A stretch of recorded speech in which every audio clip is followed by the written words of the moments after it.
Rafiki yangu mpendwa, mtazamaji na msikilizaji wa kipindi kimogozo kujifunza Biblia lesoni ya shule ya Sabato, nakukaribisha mara tena kwenye channel yetu hii Tumaini Jesus TV. Tumejifunza mengi kuhusu unabii. Ndio somo la jumla la robo hili linalotufunza jinsi ya kusoma na kuelewa unabii wa Biblia. Tangu tulipoanza mpaka hapa, kitu ambacho kimenichenga sana ni kwa sababu nimegundua, sijui wewe pia, ya kwamba unabii wote unazungumzia mpango wa wokovu na unatuandaa pia kwa ujio wa Yesu mara ya pili. Somo hili la 7 linazungumzia fondement de la prophétie, ama msingi wa unabii, na fungu la ukariri ni kwenye kitabu cha Isaya 6:8. Isaïe 6:8. J'entendis la voix du Seigneur disant, qui verrai-je et qui marchera pour nous? Je répondis, me voici, envoie-moi.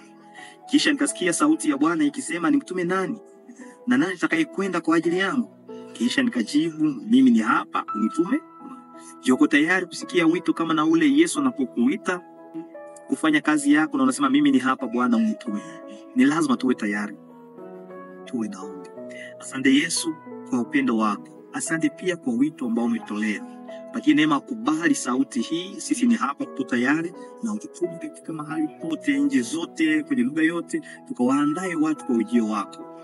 Roho wako Mtakatifu atuongoze katika majifunzo haya pamoja na mtazamaji na msikilizaji, katika jina la Yesu Kristo, amina.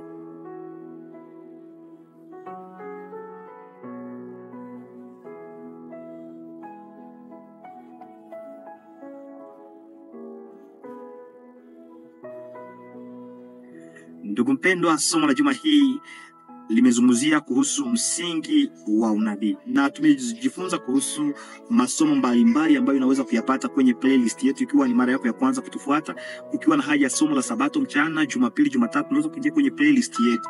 Lakini leo ni siku ya Ijumaa, na kila siku ya Ijumaa kama kawaida kwenye channel hii tunatoa kujifunza zaidi, reflexion avancée pamoja na approfondissement.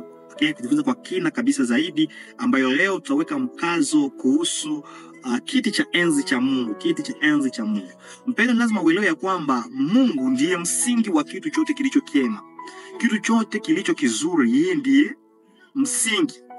Na anakuwa msingi wa kitu chote kilicho kizuri kwa sababu tu yeye ndiye akaumba. Ukisoma kwenye Mwanzo sura yake ni ya kwanza mstari wa kwanza, inahakikisha kwamba hapo mwanzo Mungu aliumba mbingu na dunia. Kwa hivyo Mungu akatuumbia, akaumba mbingu na dunia na vyote vilivyomo. Somo la juma hii linatufunza, leo tunafikiria zaidi kuhusu ukweli huu wa msingi wa kuonyesha ya kwamba Mungu ndiye msingi wa kitu wa vitu vyote. Na leo taweka mkazo kuhusu kiti cha enzi cha Mungu, le trône de Dieu. Na utaangalia kwanza le trône de Dieu dans les cieux. Baada ya hapo tutajifunza kidogo tu kuhusu le trône de Dieu sur la terre et le jardin d'Eden. Tutazungumzia pia l'arche de l'alliance, na kwa mwisho le mont Sion. Kwa hivyo mpendwa, kuhusu le trône de Dieu dans les cieux, ama kiti cha enzi cha Mungu cha mbinguni, kumbuka katika somo ambayo ni ya juma hii ambayo tumejifunza siku moja, Isaya anaona Mungu katika utukufu wake, na anapoona mahali ambapo Mungu anakaa anajikuta kwamba ni mchafu kabisa, hastahili. Kulingana na wingi wa dhambi alizokuwa nazo, ameingia katika uwepo wa utakatifu. Naona Mungu ni mtakatifu, anaona Mungu kwamba ni mtakatifu, anasema mimi sistahili, mpaka kaa likapitishwa kwenye kinywa chake, na hapo akatakasika. Kwa hivyo Mungu ambaye tunazungumzia habari zake leo, makao yake makuu tuseme ni mbinguni, na huko anakaa kama mfalme. Sio tu mfalme, lakini pia hakimu, na sio tu hakimu, lakini tena mkombozi wetu. Tunaweza kuwa tusiweze kuelewa uhalisi na undani wa kiti cha enzi cha Mungu, lakini mahali anapokaa pamezungukwa na malaika, na ni patakatifu kabisa, wote wanafanya kazi wanazozifanya. Kwa hivyo walikuwa na heshima kubwa kwa ajili ya huyu Yesu ambaye ndiye mfalme wetu na hakimu mkubwa. Sio tu ameenda kukaa mbali nasi huko mbinguni, lakini tunaweza kupata tena kiti chake cha enzi hapa katika dunia, le trône de Dieu sur terre. Dieu ne s'est pas limité aux cieux éloignés et indifférent au destin humain. Diverses incarnations du trône céleste étaient également présentes sur la terre.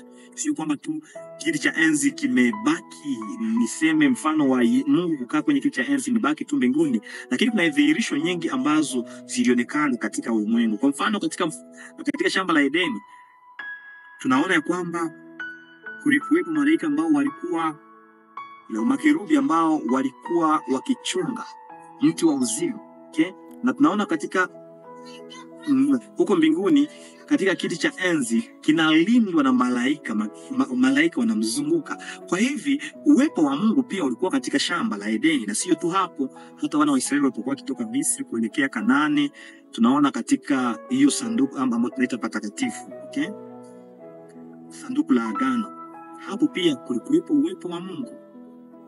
Na Biblia ituzungumzia ya kwamba kulikuwa malaika wawili ambao walikuwa wakiangaliana, ishara tu ya uwepo wa Mungu. Hali ambapo Mungu anakuwa, kuna malaika ambao wanalinda, na hapo ni utakatifu. Na hata pia kwenye mlima Sayuni ambapo umejulikana kabisa kama makao ya Mungu hapo duniani, lorsqu'Israël s'est installé dans ce pays, l'arche de l'alliance fut placée dans les temples de Jérusalem sur le mont Sion, et le nom de Sion fut ensuite utilisé comme synonyme du lieu du trône de Dieu, le siège du jugement, et toutes les notions précédentes concernant le trône de Dieu sont donc transférées en Sion où Dieu réside et juge les nations. Et cette ligne de pensée se poursuivra dans le Nouveau Testament où Christ et ses apôtres siégeront sur le trône pour juger le monde. Sion désignera la nouvelle Jérusalem céleste où l'espérance biblique de paix, d'amour et de vie éternelle sera finalement accomplie. Kwa hivi ni lazima tuelewe pia kwamba sisi ni hekalu la Mungu. Mungu anakaa ndani yetu, anakaa kati ya wana wake, kati ya taifa lake. Hiyo ndio shauku yake. Mungu alitaka kukaa katikati ya wana wake. Kwa hivyo makao yake yako pia ndani ya moyo wangu na ndani ya moyo wako. Sasa sijui ni shetani ndiye anakaa ndani ya moyo wako ama ni Mungu, lakini anachokitaka ni kwamba kae ndani ya moyo wako, kuwa mfalme wa pekee, kuwa hakimu, kuwa mwongozi wako, msaidizi wako katika vipindi vigumu katika maisha yako yote. Kwa hivyo tungalifanya hivyo, ingekuwa kitu kizuri zaidi tunapofanya Yesu kuwa mtu ambaye imekaa kwenye kiti chake cha enzi ndani ya moyo wangu na ndani ya moyo wako, na tungalihisi uwepo wake katika maisha yetu siku baada ya siku, ingalikuwa kitu kizuri zaidi sana, tena sana. Fikiria mpendo mtazamaji na msikilizaji, ukitoka nje, sijui unanifuata kutoka wapi, uko nyumbani, lakini ukitoka kidogo ukienda kwenye mashamba, kwenye bustani pengine, na kujaribu kuangalia mazingira, uumbaji wa Mungu, utaona jinsi gani ni mzuri, na Mungu ametufanyizia kitu kizuri sana. Na hapo itakufanya kuendelea kumheshimu katika kiti chake cha enzi. Kwa wale ambao wana mitandao ya kijamii, ningalisema unaweza kuingia kwenye Google na kuangalia masomo fulani fulani kuhusu astronomy, ili kwamba uangalie namna gani ulimwengu umeumbwa. Fikiria, fanya maresearch kuhusu universe, angalia maplanet, angalia sijui jua, nyota zikoje katika ulimwengu huu. Utaelewa kwamba Mungu hakika anastahili kuabudiwa, mfalme wetu ambaye ndiye msingi wa uumbaji. Basi mpendwa mtazamaji na msikilizaji, kuna maswali fulani ambayo ningalitaka kukuuliza, ambayo yanapatikana kwenye partie ya reflexion avancée, ambayo utaweka majibu yako hapo kwenye comment. Kwenye reflexion avancée kuna passage ambayo inazungumzia kuhusu la fin de la tragédie.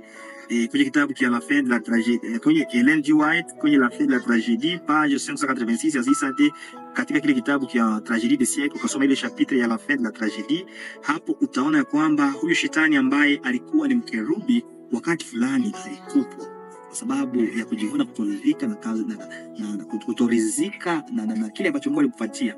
Alikuwa karibu na kiti cha enzi, lakini hakuridhika, hakutaka kumheshimu yule anayestahili kukaa kwenye kiti cha enzi. Na ni hatari sana kabisa. Lazima turidhike na mahali tulipo na tupatie Mungu heshima. Anastahili hizo heshima kabisa, kwa sababu anakaa katika kiti chake cha enzi.